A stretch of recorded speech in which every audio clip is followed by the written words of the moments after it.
Bom, pessoal, então agora a gente vai falar um pouquinho sobre os tubos de coleta, algumas dicas, né, de como utilizar da melhor forma possível esses tubos de coleta, tá bem?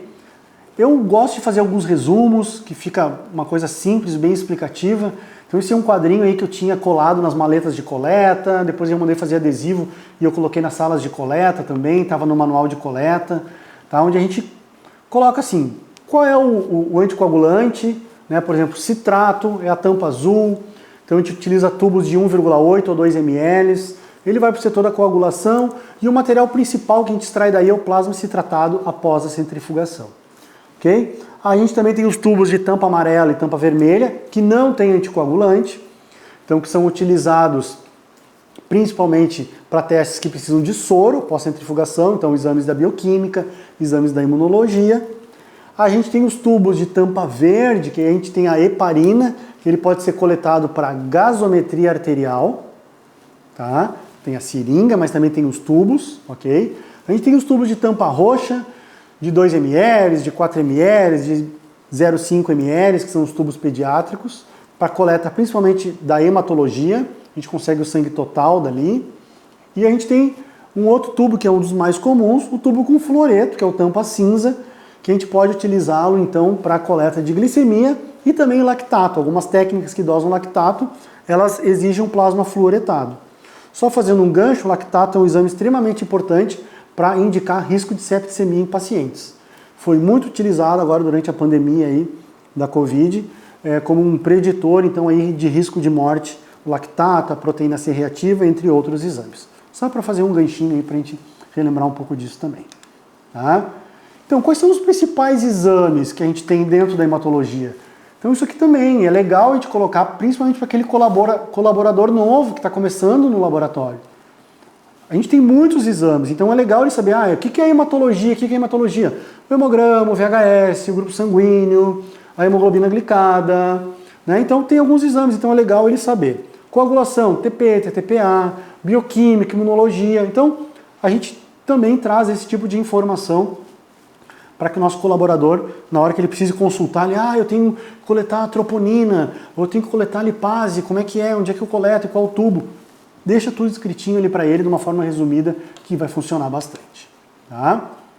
Mas só conhecer os tubos de coleta não adianta. Os fabricantes dos tubos de coleta nos sugerem que a gente deve utilizar uma determinada ordem desses tubos de coleta para que as amostras então tenham uma eficiência e não tenham contaminação de um tipo de anticoagulante, por exemplo, para outro. E os primeiros tubos que devem ser coletados são os tubos para hemocultura. Só que a hemocultura é um exame que vai indicar se tem alguma bactéria no sangue, né, que também pode causar septicemia, né? Então a hemocultura não é um exame solicitado na rotina todos os dias. Então eu vou mostrar para vocês como é que a gente faz a coleta aqui da hemocultura, tá? Mas a gente vai focar um pouco mais do que a gente utiliza no nosso dia a dia. Tá? Então a hemocultura, aqui eu estou trazendo frascos diferentes, os frascos para hemocultura realizada de uma forma manual e frascos para hemocultura em dois equipamentos que são os mais utilizados aí pelos laboratórios. Né? Eu destaco para vocês que nessa coleta da esquerda ali, a gente está fazendo, o coletador está fazendo uma coleta com scalp, que é uma ideia interessante que alguns laboratórios já estão utilizando. Existe um custo um pouquinho maior associado, mas para alguns exames, para alguns tipos de exame, para alguns tipos de paciente, é interessante o uso do scalp. Tá? Então, ele está com o scalp ali na veia do paciente e está com o material para fazer o exame de hemocultura sendo coletado. Então, ele é o primeiro que tem que ser coletado para não ter contaminação nenhuma. Porque qualquer crescimento aqui, o resultado desse exame, impacta bastante no tratamento e na vida desse paciente. Tá? Então, lembrar que existe um volume correto, para quem trabalha ainda da forma manual, fazendo hemocultura, tem os tubos pediátricos e os tubos adultos, o volume de sangue é diferente entre um e outro, né? E a gente então tem que ter cuidado, sim, fazer uma asepsia na tampa desse tubo aí, com álcool suave, para realmente evitar qualquer tipo de contaminação. Tá bem? Então, a hemocultura é o primeiro exame que deve ser coletado. E depois, é o que a gente tem mais no nosso dia a dia. Então, a coleta com citrato. Qual é a dica que eu dou para o pessoal? Sempre que tu vai trabalhar com tubos com anticoagulante, como o EDTA e o citrato, procure trabalhar com os tubos de menor volume, porque tem tubos de citrato de 3,6 ou 4 ml. Eu acho muita amostra de sangue para fazer um exame só. Então procure sempre trabalhar com os tubos de menor volume, 2 ml ou 1,8 ml, ok? Quando vocês fizerem a punção e distribuírem esse material no tubo de coleta, seja pelo sistema aberto, seja pelo sistema fechado, é importante homogeneizar esse tubo de 5 a 8 vezes, mas homogeneizar de uma forma lenta. Não é fazer um agito assim, porque a gente pode ter hemólise ali dentro se a gente fizer uma homogeneização muito brusca, certo? E após 1 hora é importante, então, a gente, no máximo 1 hora, a gente já centrifugar e processar esse exame, ok? O mais rápido possível, tá? Este material, ele não deve ir para a geladeira antes de realizar o exame. Ele pode ser armazenado na geladeira em temperatura de 2 a 8 graus após a realização do exame, tá? Porque tem alguns fatores de coagulação que eles são termoláveis, eles são sensíveis às temperaturas mais baixas e eles podem dar um resultado falsamente alterado nas provas de coagulação. Uma outra dica que eu dou para vocês, o citrato, ele também é utilizado aí como com sangue total, sem centrifugar, para confirmar trombocitopenia. Será que é uma pseudotrombocitopenia? É uma trombocitopenia verdadeira? Por quê? Porque o citrato ele é menos agregador plaquetário do que o EDTA. Então, os estudos mostram, comparativos aí, quando a gente passa uma amostra, coleta do mesmo paciente no mesmo dia, coloca num tubinho com citrato, coloca num tubinho com EDTA, homogeniza da mesma forma e passa no equipamento um atrás do outro. A coleta com citrato, ela tem a contagem de plaquetas em torno de 30, 25, 30% mais alta do que a contagem com EDTA, quando os pacientes, às vezes, têm a tendência de fazer agregação plaquetária. Seja por crioaglutinina, que acontece muito na época de frio, principalmente nas regiões mais do sul do país, tá? Ou pacientes que têm algum outro tipo de problema de agregação plaquetária. Então, o citrato ele é menos agregante plaquetário que o EDTA. Então, se tu quer confirmar uma trombocitopenia, pode fazer a coleta com citrato e confirmar se aquela trombocitopenia é verdadeira ou não. Coletei com EDTA, deu 80 mil de plaquetas. Coletei com citrato, deu 80, 85 mil de plaquetas. É uma trombocitopenia verdadeira. Coletei com EDTA, deu 80, 90 mil. Coletei com citrato, já foi para 140, 150. Aqueles 80 mil, talvez então fossem de uma agregação plaquetária feita pela questão do EDTA. Então, o citrato serve principalmente para as provas de coagulação, mas eles também podem ser utilizados como sangue total para realizar, então, uma confirmação de plaquetas baixas. Aqui, então, pessoal, eu vou apresentar 2 vídeos para vocês, né, para vocês poderem entender a importância do volume de amostra no citrato. O citrato é um exame, o TP e o TTPA são 2 exames que eles sofrem muito com volume inadequado de amostra. Na imagem da direita, vocês têm 2 tubinhos ali e tem aquela marquinha preta, onde é o volume adequado de amostra. No tubo da esquerda, a gente vê que está bem abaixo do volume adequado. E no tubo da direita, a gente percebe que está dentro do volume adequado. O TP e o TTPA sofrem muita interferência deste volume inadequado durante uma coleta de citrato. E a gente não pode liberar resultado quando a coleta não vem com volume adequado. Então aí já está um critério de rejeição de amostra para tubos com citrato, volume inadequado de amostra. Os tubos com citrato também estão sendo utilizados atualmente para fazer o VHS ou VSG. Então hoje a gente tem os tubos de citrato, inclusive com estantes, tem tubos de citrato, já tem automação para VHS, uma tecnologia bem interessante, diferente. Então são esses tubinhos com essa tampa mais escura. E eles servem então para fazer somente o VHS. Tá? Ele é diferente do citrato então ali do tampa azul, que é mais específico então para as provas de coagulação. Esse citrato com a tampa mais escura, ele então tem uma quantidade, uma proporção diferente e ele serve então para fazer o VSG ou o VHS. Lembrando que este exame já tem automação no mercado aí realizando, uma tecnologia bastante interessante. Talvez não seja viável para todos os laboratórios financeiramente, mas acredito que num futuro a gente vai conseguir ter isso de uma forma mais tranquila dentro dos laboratórios. E a gente sabe a importância aí do VHS, né?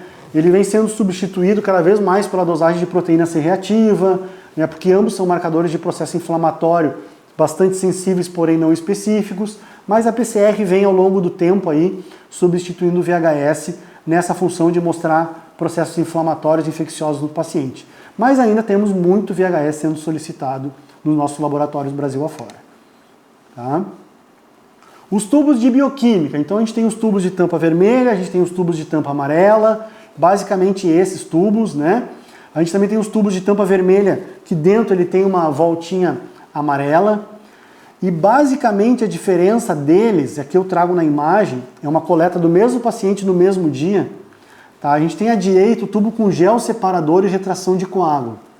O gel separador ele cria uma barreira física após a centrifugação, e essa barreira física ela separa o soro das células sanguíneas. Isso nos ajuda a preservar a glicemia, por exemplo. Isso nos ajuda a ter uma amostra biológica mais limpa, um volume um pouco mais adequado. Tá? E o tubo da esquerda, pode ver que ele até chega a estar um pouquinho hemolizado. Por quê? Porque ele está em constante contato com as hemácias ali do fundo, né? Com as células sanguíneas que estão ali naquele coágulo. Então, às vezes, tu tirar ele da centrífuga, levar até a bancada, ele já começa a hemolizar. E o tubo da direita, então, que é o tubo da tampa amarela, ele já nos dá uma amostra mais limpa, uma amostra num volume mais adequado. É óbvio que ele tem um custo um pouco maior do que o tubo de tampa vermelha, mas aí a gente está falando de qualidade, ok? Muitos fabricantes, eles dizem para inverter o tubo logo após a coleta, logo após colocar o material biológico aqui dentro. Na minha vivência, eu não inverto o tubo de bioquímica, porque ele também pode, essa inversão ela pode causar hemólise em algumas situações. Então, eu sugiro não inverter os tubos de bioquímica. Alguns dizem que é para pegar o retrator de coágulo, etc. Eu, particularmente, prefiro não inverter. Então, o tubo de bioquímica não precisa homogeneizar com nada, porque, a princípio, ele não tem nenhum anticoagulante, mas porque ele vai ter um retrator de coágulo. Tá? Sempre recomendável, então, centrifugar essas amostras até 20, 30 minutos depois da coleta, para preservar melhor essas amostras. E fica aquela dica, no caso da bilirrubina, que a gente pode envolver o tubo de amostra com papel alumínio e dessa forma a gente vai proteger ele da luz e não vai deixar a bilirrubina, então, ser degradada. Aqui vai entrar um videozinho onde eu explico como evitar hemólise, então depois a gente vai gravar e vai colocar. Material para fazer coleta de gasometria arterial. Nós temos duas formas de fazer, ou com a seringa ou com o tubo. Tá? É importante que a seringa a gente utilize a heparina de lítio e não a heparina sódica, que é a heparina mais comum utilizada. Né? Por quê? Porque hoje os equipamentos de gasometria eles fazem a dosagem do sódio, potássio, cálcio, iônico, lactato. Mas vamos falar do sódio. Se eu pegar uma heparina sódica para lavar a seringa de heparina e colocar a amostra ali, passar no equipamento de gaso, a gaso vai sair ok. Mas o sódio ele pode sair com resultado falsamente aumentado em função dessa heparina. Então hoje o recomendado é comprar a seringa com heparina de lítio ou então o tubinho de tampa verde, que a gente pode utilizar também para transportar essa amostra. Alguns laboratórios não têm equipamento de gasometria, então precisa terceirizar. Às vezes é melhor no tubo do que na seringa esse transporte da gasometria. Tá? Importante lembrar que a gasometria ela deve ser feita o mais rapidamente pós-coleta. Tá? Até 30 minutos pós-coleta, o resultado da gasometria, se essa amostra ficou conservada em temperatura de 2 a 8 graus, ele sofre muito pouca interferência. Armazenado de 2 a 8 graus e com a tampinha fechada para não entrar o oxigênio. É óbvio, né, gente? Depois de 30 minutos, começa então a ter algumas alterações. Até 1 hora ainda é aceitável fazer a gasometria sob essas condições, tá? Mas o ideal é que ela seja feita no máximo em meia hora. As pessoas, os locais que não têm gasometria e que tem que ter aquela logística de levar, espera ali o seu motoboy, o seu parceiro que transporta a sua amostra chegar no teu estabelecimento para então fazer a coleta. Porque se tu coletar, chamar a pessoa até ela chegar no teu estabelecimento, pegar a amostra e levar para o laboratório que vai realizar o exame, é muito provável que vai passar de 1 hora. Então essa é uma dica prática do dia a dia. Tem uma gaso, preciso terceirizar, quando a pessoa que vai transportar gaso chegou no teu estabelecimento, tu faz a coleta e ela imediatamente leva então para o laboratório que vai processar essa amostra. Então esse é o nosso tubinho mais conhecido, né? O nosso tubinho de hemograma para EDTA, muito importante a homogeneização. Lembro para vocês que ao contrário do tubo de citrato, o citrato ele fica líquido embaixo. A gente enxerga o citrato. Os tubos de EDTA, o EDTA ele é pulverizado na parede do tubo. Então a gente precisa realmente homogeneizar, bem homogeneizada essa amostra para evitar microcoágulo, para evitar a formação de fibrina e etc, que pode dar problema na contagem de plaquetas, na contagem de outros parâmetros, pode entupir o equipamento. Então a gente tem que lembrar bastante disso, homogeneizar bem essa amostra após ela receber um material biológico. E agora eu vou dar uma outra dica para vocês. Essa amostra, ela fica parada há muito tempo, ela acaba separando naturalmente. Tá? Então se essa amostra fica parada por muito tempo, ela acaba separando o plasma das células sanguíneas. E se quando a gente for rodar esse equipamento na máquina de hemato e não fizer uma boa homogeneização e pegar essa parte mais de cima da amostra, eu posso gerar resultados falsamente diminuídos, dando a entender que esse paciente está com uma anemia. Se eu não homogeneizar direito essa amostra e pegar a parte mais de baixo, onde está mais concentrada as hemácias, eu posso gerar resultados como o da esquerda, onde me parece que esse paciente está com uma eritrocitose, aí, digamos assim, né? Isso pode ser várias causas diferentes. Mais uma vez, a conduta clínica é completamente diferente para os dois tipos de paciente com esses resultados, sendo que, na verdade, nenhum dos dois resultados é o resultado verdadeiro do paciente. É, na verdade, um erro pré-analítico de falta de homogeneização da amostra antes de passar no equipamento. Nós não estamos num curso de hemato, mas eu acho que não custa a gente dar essa dica, né, para vocês, porque isso também está envolvido com o processo de coleta. Então, sempre, antes de passar no equipamento, homogeneizar 3 minutos no agitador, ou 25, 30 vezes ou mais, para que essa amostra então fique de uma forma bem homogeneizada, para que a gente não tenha resultados falsamente alterados em função da falta de homogeneização. O nosso tubinho de tampa cinza, que é com fluoreto, ele deve ser utilizado para o lactato, como a gente já comentou, algumas técnicas pedem o plasma fluoretado, e ele deve ser utilizado para pacientes que têm dosagem de glicemia, em algumas situações assim, não tenho tubo com gel separador, não consigo centrifugar a amostra em 30 minutos, 1 hora, essa amostra vai ser coletada às 7 horas da manhã e vai ser processada, sei lá, 11 horas, meio-dia, 1 hora da tarde. O que acontece? Se a glicose num tubo de coleta, principalmente sem gel separador, ficar em contato com as células, ela vai degradar a cada hora entre 5 e 10 mg por decilitro de glicose. Então olha só, um paciente que coletou às 7 horas da manhã, cuja dosagem de glicose deveria dar 100 mg por decilitro, que é o valor que o paciente teria, e a gente for realizar essa glicemia às 11 horas da manhã, se passou 4 horas. Se a gente colocar uma média aí de 7 mg por decilitro, 4 vezes 7, 28, vamos botar 30 mg por decilitro. Aquele paciente que era para ter 100 de glicose, se eu tivesse dosado aquela amostra coletada às 7 horas da manhã, às 8 horas da manhã, era para dar 100 de glicose, mas eu vou fazer às 11 horas da manhã, ele pode dar 70 de glicose, de glicemia. Isso é um resultado totalmente diferente. Então, postos de coleta que vão encaminhar para a matriz, que vai demorar para chegar lá, é indicado sim fazer a coleta da glicemia no tubo com fluoreto. Homogeneiza bem essa amostra e essa glicemia vai ficar adequadamente preservada, porque o fluoreto vai eliminar, vai evitar que ocorra então a quebra da glicose para ser consumida pelas células sanguíneas que estão em contato.